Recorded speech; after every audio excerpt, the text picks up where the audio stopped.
Does this beluga whale spray water? Like in the cartoons? Yes, it does. That's the beluga exhaling. Its nose is on top of its head, and when it comes up to the surface, it blows air out of its lungs, spraying water several meters high.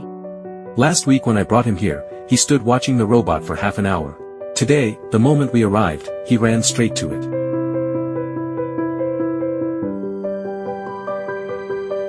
Our Chengdu Polar Ocean Park introduced this robot last year. At first, it was quite a surprise. We didn't expect that children here in Sichuan province could see marine animals so close without leaving home. Now, we've launched more educational activities. The robot interacts with children, guiding them to enjoy their visit even more while learning along the way. In the past, our science education was mostly delivered through static displays. But now, with the robot able to answer questions anytime during the visit, guests can get more complete and accurate information right away.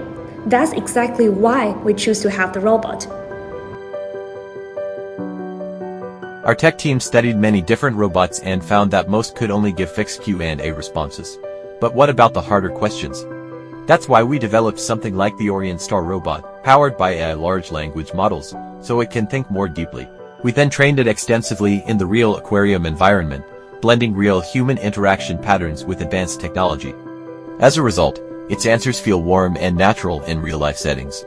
For the cultural tourism industry, that's a big boost. Our park has 2 such robots, placed at the entrance to the Beluga and Dolphin Pavilion. They mainly serve as mobile guides, and they are a big hit with both children and parents. The questions they get asked most often are things like, what are today's star performance? Where's the restroom? And what's for lunch? The robot in the Chuanxi Eco Pavilion is more like a fun, curious teacher for the kids. It knows all about the animals and plants here, and patiently answers every question they ask. Look, these fish have blue mouths. They travel in schools, and they're called blue-lipped bitterlings. Dad, why are the fish's mouths blue? Before, when he asked me questions, I sometimes didn't know the answer. By the time I pulled out my phone to look it up, he'd already lost interest. Now, he just chats directly with the robot, and sometimes he even turns around and teaches me something new. This summer, we've seen a noticeable increase in our annual pass holders. In fact, we've sold over 2,000 more passes compared to the same period last year. We've also noticed a small but steady rise in visit frequency. Our annual pass guides now come about 6 times a year on average.